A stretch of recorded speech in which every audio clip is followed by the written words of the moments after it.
Estimados irmãos espíritas e não espíritas, que a paz do nosso amorável Mestre Jesus esteja conosco, transformando cada coração aqui presente, ainda que virtualmente, em um ninho de amor às criaturas. Foi-nos solicitado refletir com vocês hoje sobre o tema paixões e obsessões.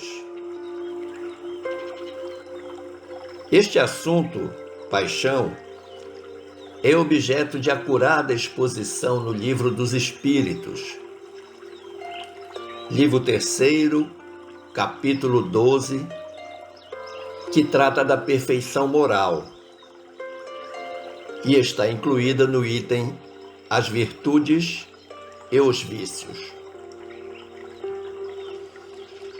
Examinando cada uma das perguntas de Kardec, feita aos benfeitores espirituais sobre esse assunto, haveremos de consolidar nosso entendimento nesta temática.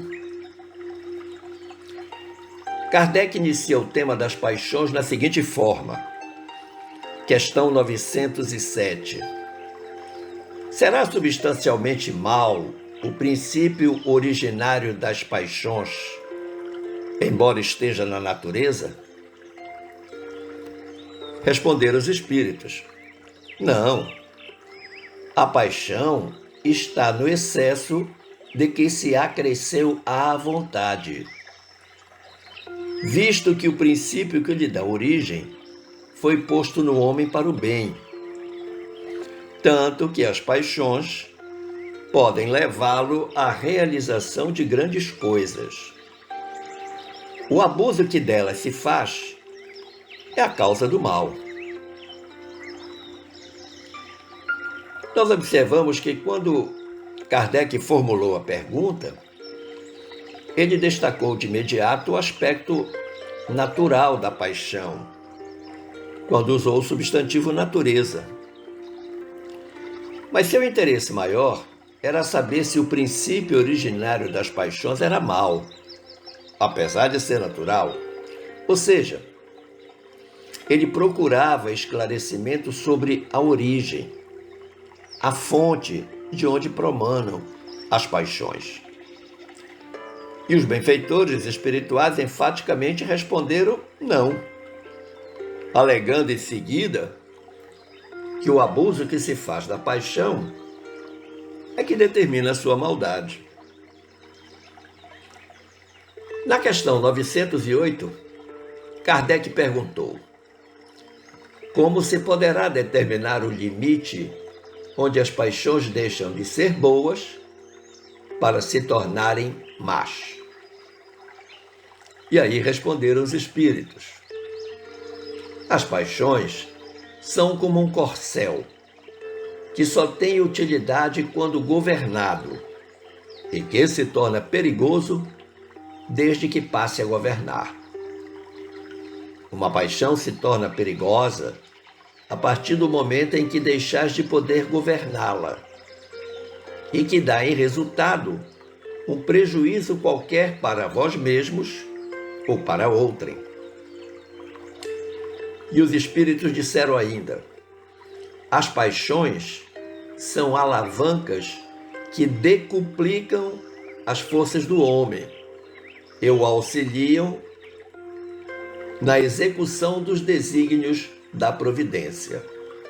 Mas, se em vez de as dirigir, deixa que elas o dirijam, cai o homem nos excessos, e a própria força que, manejada pelas suas mãos, poderia produzir o bem, contra ele se volta e o esmaga.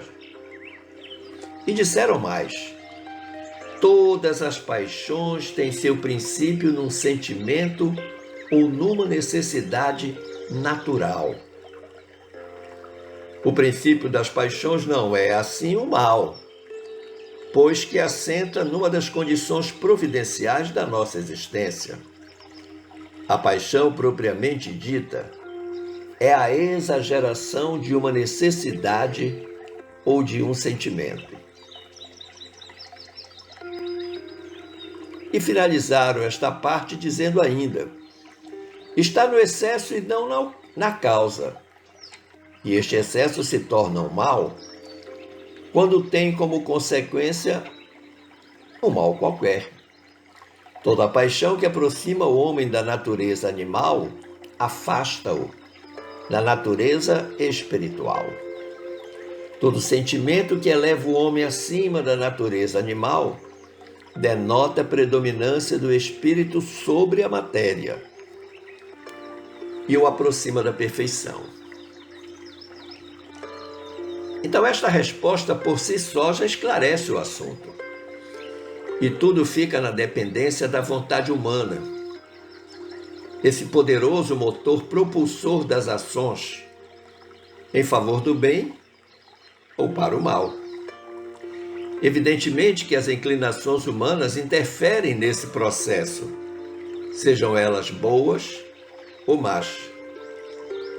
E por esse motivo, Kardec prosseguiu arguindo na questão 909. Poderia sempre o homem, pelos seus esforços, vencer as suas más inclinações? Responderam os espíritos: sim, e frequentemente, fazendo esforços muito insignificantes. O que lhes falta é a vontade. Ah, quão poucos dentre vós fazem esforços, sintetizaram os espíritos. Então nós observamos que retorna aí a questão da vontade. E Leon Denis, o grande filósofo do espiritismo, em seu texto O Poder da Vontade, que está lá na obra O Problema do Ser, do Destino e da Dor, afirma: querer é poder. O poder da vontade é ilimitado. O homem, consciente de si mesmo, de seus recursos latentes, sente crescer em suas forças na razão dos esforços. Sabe que tudo o que de bem e bom desejar há, mais cedo ou mais tarde, de realizar-se inevitavelmente, ou na atualidade, ou na série das suas existências, quando seu pensamento se puser de acordo com a lei divina. E é nisso que se verifica a palavra celeste. A fé transporta montanhas. Então, meu amigo, minha amiga, nós observamos que 3 elementos se destacam nessa afirmativa de Leon Denis: o querer, a consciência e a realização. Por exemplo, se desejarmos firmemente eliminar uma imperfeição nossa, pela força da vontade o conseguiremos. Mas, para tanto, é necessária a perseverança. Ela é o elemento essencial. Kardec prosseguiu com mais 3 perguntas sobre o assunto. Questão 910. Pode o homem achar nos espíritos eficaz assistência para triunfar de suas paixões? Responderam os benfeitores espirituais: se eu pedir a Deus e ao seu bom gênio com sinceridade, os bons espíritos lhe virão certamente em auxílio, porquanto é essa a missão deles. Então não há nenhuma dúvida que a sinceridade do coração, na hora do pedido, atrai naturalmente para nós o concurso dos bons espíritos. Mas Kardec continuou na questão 911 perguntando: não haverá paixões tão vivas e irresistíveis que a vontade seja impotente para dominá-las? E aí responderam os espíritos: há muitas pessoas que dizem, quero, mas a vontade só lhes está nos lábios. Querem, porém muito satisfeitas ficam, que não seja como querem. Quando o homem crê que não pode vencer as suas paixões, é que seu espírito se compraz nelas, em consequência da sua inferioridade. Compreende a natureza espiritual aquele que as procura reprimir. Vencê-las é, para ele, uma vitória do espírito sobre a matéria.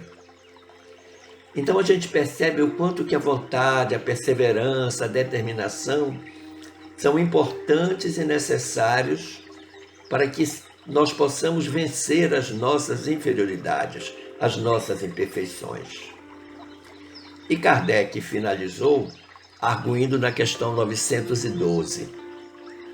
Qual o meio mais eficiente de combater-se o predomínio da natureza corpórea? E os espíritos objetivamente responderam: praticar a abnegação. E um ser abnegado é aquele ser devotado, determinado, que está focado naquele objetivo único que ele elegeu e para o qual ele espera uma grande vitória, quando seu devotamento, a sua abnegação, o conduzirem a este estado. Mas vamos então ao capítulo 79 da obra Religião dos Espíritos, capítulo esse intitulado Abnegação, e na qual Emmanuel arremata um belo texto sobre o assunto dizendo: não vale, pois, reclamar a abnegação dos outros para a melhoria do mundo, porque o próprio Cristo nos ensinou, à força de exemplos, que a melhoria do mundo começa em nós.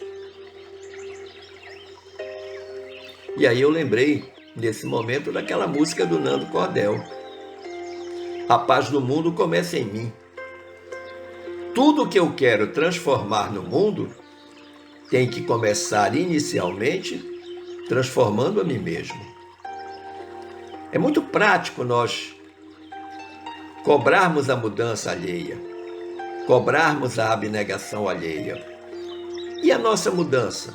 E a nossa abnegação para promover as transformações necessárias? Mas podemos perguntar qual a relação entre paixão e obsessão. E aí eu vou me permitir recorrer à história da senhora Clairron, que está narrada na Revista Espírita de fevereiro de 1858. A senhorita Clairron era tão notável por sua beleza quanto por seu talento, quer como cantora, quer como atriz trágica. Havia inspirado a um jovem bretão, um senhor cujo nome é omitido no texto, inspirado nele uma dessas paixões que por vezes decidem uma vida, quando não se tem bastante força de caráter para triunfar. A senhorita Clairron, entretanto, respondeu somente com amizade. Contudo, a assiduidade daquele senhor tornou-se de tal forma importuna que ela resolveu romper qualquer relação com ele. A mágoa que ele sentiu causou-lhe uma longa enfermidade, de que veio a morrer. E isto se passou em 1743. Depois que este senhor desencarnou, após o sarau em que participou a senhorita Clairron, ela deu um grito que ecoou na noite de Paris, desfalecendo em seguida, e nessa condição permanecendo por 15 minutos. E este fato se repetiu em diferentes oportunidades, sem que a senhorita Clairron pudesse fazer algo.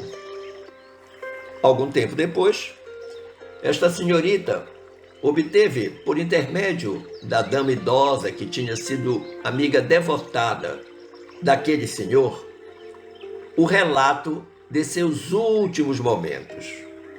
E disse à senhora: ele contava todos os minutos quando, às 10h30, seu lacaio veio dizer-lhe que a senhora decididamente não viria.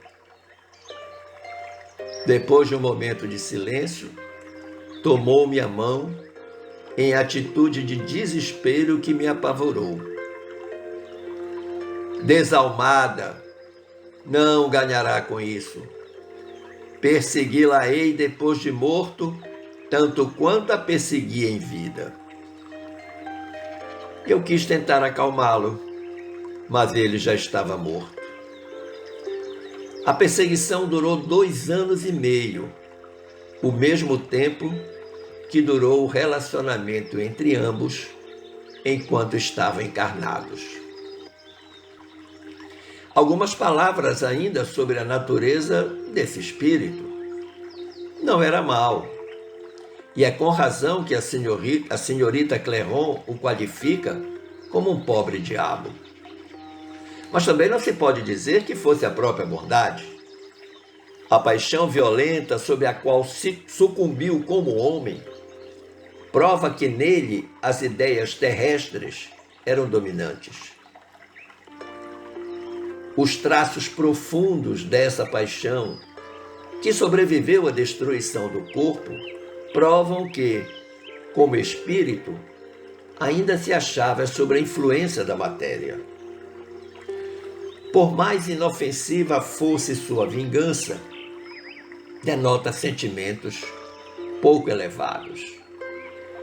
Se, pois, quisermos reportar-nos ao nosso quadro da classificação dos espíritos, não será difícil assinalar-lhe a classe. A ausência de maldade real, naturalmente, o afasta da última classe, a dos espíritos impuros. Mas, evidentemente, mantinha-se ligado a outras classes da mesma ordem. Nada nele poderia justificar uma posição superior. Concluímos então que as paixões mal resolvidas durante a existência física podem prosseguir além túmulo. Mas é necessário oferecer sintonia e fragilizar-se emocional e psiquicamente. E a prática da caridade, nessa situação, é um poderoso antídoto.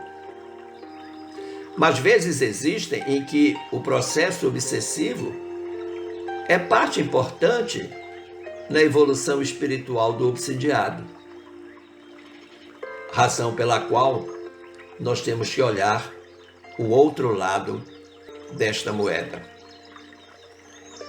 Pensemos nisso e fiquemos em paz com Jesus. Um forte abraço.